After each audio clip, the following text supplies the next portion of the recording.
नमस्कार। मैं सुधीर श्रीवास्तव ज्योतिष अनुसंधान केंद्र में आपका स्वागत करता हूं। मित्रों, आप लोगों ने मेरे चैनल को अगर अभी तक सब्सक्राइब नहीं किया है तो जल्द सब्सक्राइब करें ताकि मेरे आने वाले नए एपिसोड और वीडियोस की सबसे पहले आपको जानकारी मिल पाए। ज्योतिषी योगों की श्रृंखला में आज हम बात करेंगे श्रीनाथ योग के विषय में। श्रीनाथ योग, वैसे तो मित्रों ज्योतिष शास्त्र में श्रीनाथ योग की कई परिभाषाएं बताई गई हैं, कई वेरिएशन बताए गए हैं, कई वर्जन बताए गए हैं। जिस श्रीनाथ योग के विषय पर आज हम चर्चा करने वाले हैं, इस योग का उल्लेख फलदीपिका ग्रंथ में मिलता है, जहां पर ऋषिवर कहते हैं कि जिन लोगों की कुंडली में श्रीनाथ योग का निर्माण होता है, ऐसे लोग कि जो पर्सनालिटी होती है काफ़ी अट्रैक्टिव होती है, ऐसे लोग काफ़ी स्मार्ट होते हैं, हैंडसम होते हैं, अपने व्यक्तित्व के आकर्षण से बड़ी सहजता से और स्वाभाविक तौर पर सरलता से सामने वाले के ऊपर अपना प्रभाव छोड़ते हैं। जहां भी जाते हैं दूसरों लोगों का सहज ही अपनी तरफ आकर्षित कर लेते हैं और अपना प्रभाव उनके ऊपर छोड़ते हैं। इनकी जो बोलने चालने की जो तरीका है, जो शैली है, जो कम्युनिकेशन स्किल है, वो बहुत ही प्रभावशाली होती है, बहुत ही बढ़िया होती है, जिसके चलते ये सहज ही और सरलता से अपना प्रभाव दूसरों के ऊपर छोड़ते हैं। जिन लोगों की कुंडली में श्रीनाथ योग का निर्माण होता है, ज्योतिष शास्त्र में बताया गया, ऐसे लोग भगवान विष्णु के प्रति इनकी अपार श्रद्धा होती है, गहरी आस्था होती है। जिन लोगों की कुंडली में श्रीनाथ योग का निर्माण होता है, ऐसे लोग बहुत ही हैंडसम होते हैं, बहुत ही चतुर, क्लेवर और बुद्धिमान होते हैं। कहने का मतलब यह है कि अगर हम आधुनिक संदर्भ में बात कहें तो ऐसे लोग बहुत ही प्रैक्टिकल ब्रेन के मालिक होते हैं, डिप्लोमेटिक होते हैं, स्ट्रेटजिकल होते हैं, कूटनीतिक होते हैं। कहने का मतलब स्वभाव से बहुत ही प्रैक्टिकल होते हैं। कहाँ पे क्या चीज करनी है, देश काल परिस्थिति के अनुसार से अपने ब्रेन को ये अप्लाई करते हैं और देश काल परिस्थिति के हिसाब से ये अपने जीवन में निर्णय लेने वाले होते हैं। कहने का मतलब टोटली प्रैक्टिकल माइंडेड होते हैं और प्रैक्टिकली अपने दिमाग को सही तौर पर देश काल परिस्थिति के हिसाब से अपने सही तौर पर अप्लाई करना जानते हैं।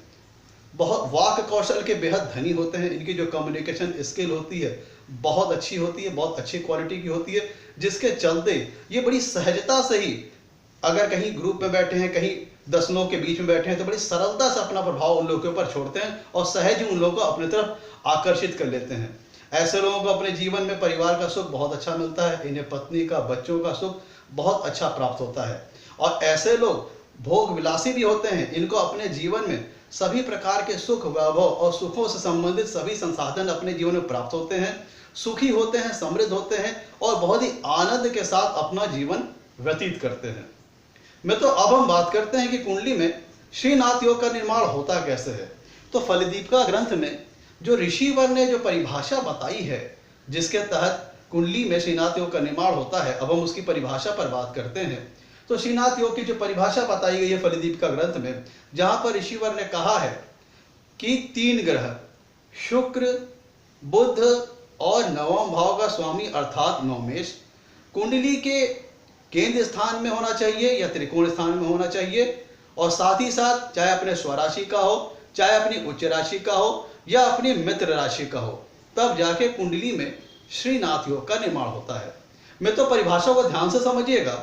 ऋषिवर ने कहा है कि शुक्र, बुध और नवम भाव का स्वामी अर्थात नवमेश कुंडली में चाहे साथ साथ हो, चाहे अलग अलग हो, लेकिन मैंडेटरी कंडीशन क्या है कि शुक्र, बुध और नवम भाव का स्वामी अर्थात नवमेश कुंडली के चाहे केंद्र स्थान में हो या त्रिकोण स्थान में हो और साथ ही साथ अपनी चाहे स्वराशि में हो या अपनी उच्च राशि में हो या अपने किसी मित्र की राशि में हो, तब जाके कुंडली में श्रीनाथ योग का निर्माण होता है।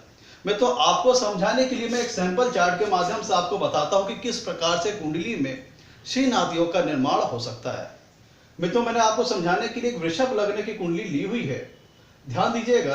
अब मैं आपको इस सैंपल चार्ट के माध्यम से बताने की कोशिश करता हूं किस प्रकार से कुंडली में श्रीनाथ योग का निर्माण होता है। मित्रों, हमें मुख्यतः 3 चीजों का ध्यान रखना है, 3 ग्रहों का ध्यान रखना है, शुक्र, बुध और कुंडली में नवम भाव का स्वामी अर्थात नवमेश। ये तीनों चाहे साथ साथ हों, चाहे अलग अलग हों, लेकिन होने कहाँ चाहिए, केंद्र स्थान में या त्रिकोण स्थान में, और साथ ही साथ अपनी स्वराशि के हों या अपनी उच्च राशि के हों या अपनी मित्र राशि के हों, तब जाके कुंडली में श्रीनाथ योग का निर्माण होगा। तो प्रस्तुत उदाहरण में मित्रों हम बात करें, मान लीजिए शुक्र लग्न में ही, वृषभ लग्न कुंडली में शुक्र लग्न में ही स्थित है और बुध त्रिकोण स्थान में पंचम भाव में स्थित है।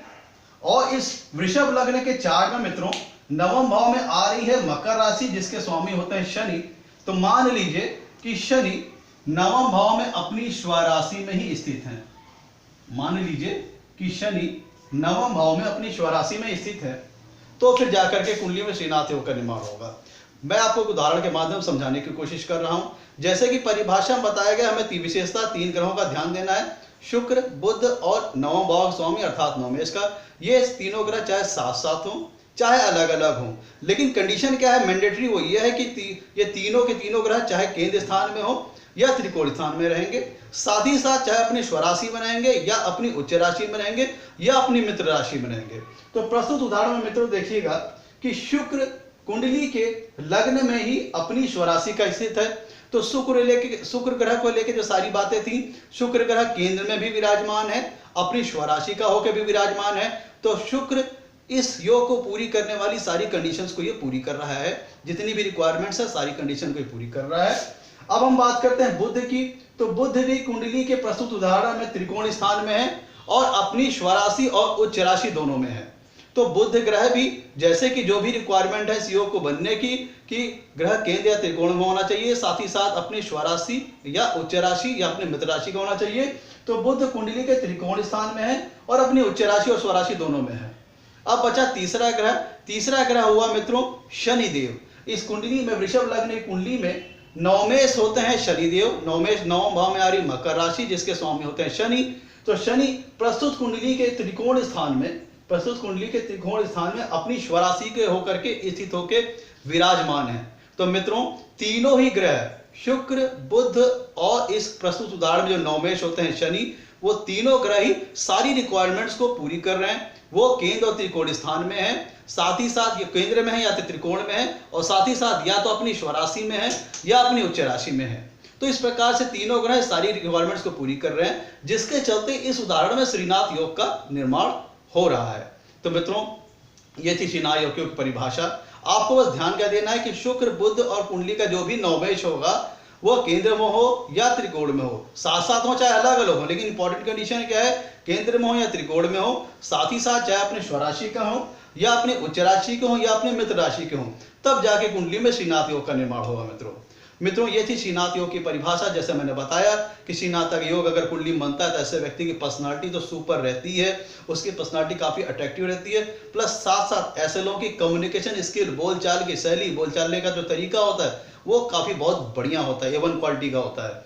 मित्रों ये थी श्रीनाथ योग की परिभाषा। मित्रों आज के लिए इतना ही। आपसे कहना है कि मेरे वीडियो को लाइक करें और मेरे चैनल को सब्सक्राइब करें। दोस्तों आपके जो लाइक्स होते हैं और जो सब्सक्रिप्शन होते हैं वो हमें मोटिवेशन प्रदान करते हैं, ताकि हम आगे चल करके और अच्छे वीडियो आपके लिए बना सकें और आपके सामने ला करके प्रस्तुत कर सकें। मित्रों आज के लिए इतना ही। धन्यवाद।